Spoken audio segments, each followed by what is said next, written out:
생물 다양성에 대한 대탐사가 7월 9일 광명시에 위치한 서독산에서 진행되었습니다.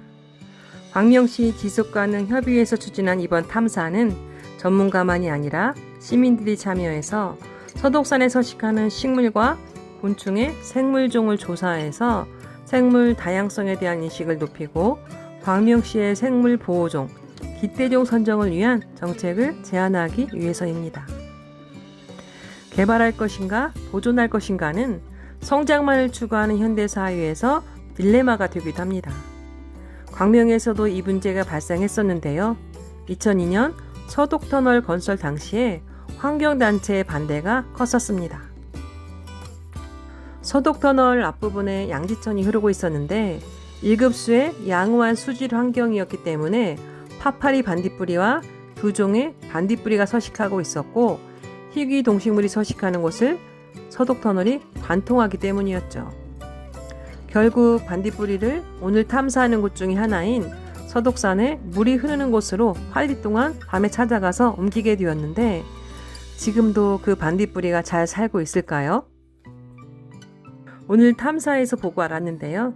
곤충들이 풀 뒷면에 많이 붙어있기 때문에 포충망으로 쳐가면서 잡게 됩니다.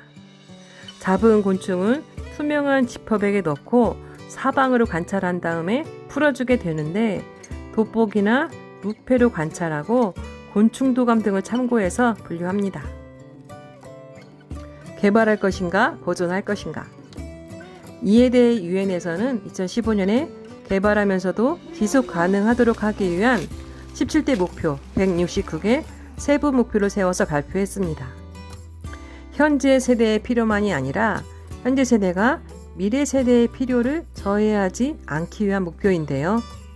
2016년부터 2030년까지 인류의 보편적인 문제와 환경 문제 그리고 경제 문제 해결을 실천하기로 한 국제사회의 최대의 공동 목표입니다.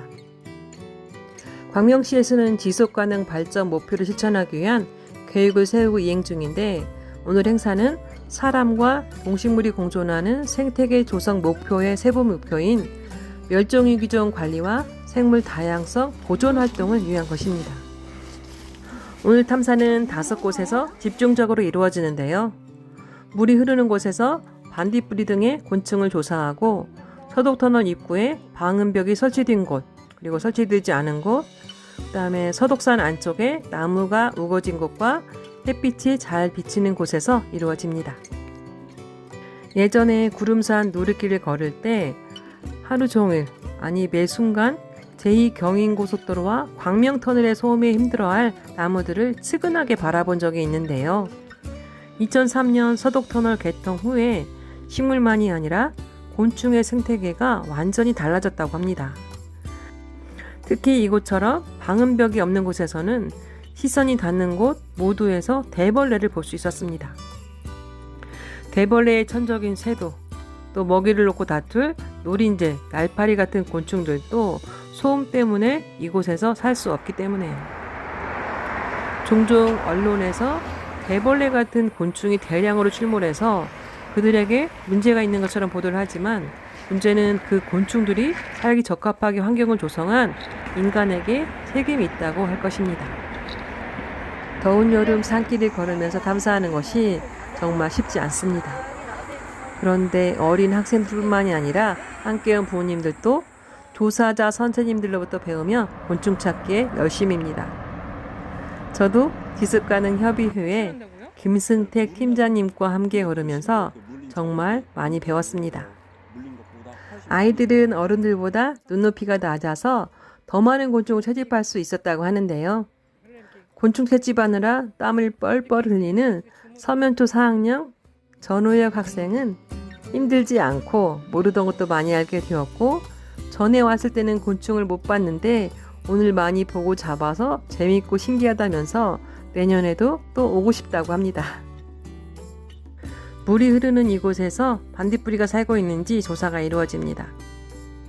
반딧불이는 이끼나 나무뿌리에 알을 낳게 되고 반딧불이 애벌레는 물속에서 10개월을 산 뒤에 땅으로 나와서 번데기가 된다고 하는데요. 어떤 사람들은 그 반딧불이가 대수라고 보존 정책을 하느냐고 말할 수도 있습니다.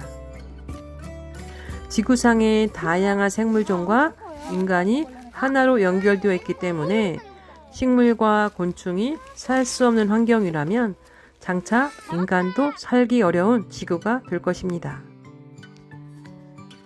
현재 반딧불이는 환경오염 등으로 사라져서 거의 볼 수 없게 되었고, 무주군 설천면 남대천 일대에서 서식하는 반딧불이를 천연기념물로 지정하여 보호하고 있다고 하는데요. 서독산에서 반딧불이가 발견되었을까요? 작년 탐사에서도 발견되지 않았고 올해도 아직 발견되지 않았다고 합니다. 지구의 주인은 누구일까요? 인간인가요? 아니면 무수히 많은 개미? 46억 년 지구와 35억 년 생물의 역사에 명암도 내밀지 못할 인류입니다. 2030년 지구의 생물 다양성이 조금이라도 증가토록 하려면 오늘 우리는 어떻게 해야 할까요? 생명다양성재단 최재천 교수는 생태적 전환, 슬기로운 지구 생활을 위하여 라는 책에서 5가지를 실천해야 한다고 말합니다. 이 5가지를 고르게 실천하다 보면 서로 상승작용을 일으켜서 지구 생태계의 생물 다양성을 증가시킬 수 있을 것이라고 말하고 있습니다. 오늘 생물 다양성 탐사는 환경 전문가와 관련 행정부서만이 아니라 시민들, 특히 어린이 시민들이 우리와 공존하는 생물을 탐사함으로써 생물 다양성에 대한 인식을 하고 인간과 자연의 공생을 향한 작지만 큰 발걸음을 내딛는 뜻깊은 행사였습니다. 감사합니다. 화이팅! 화이팅!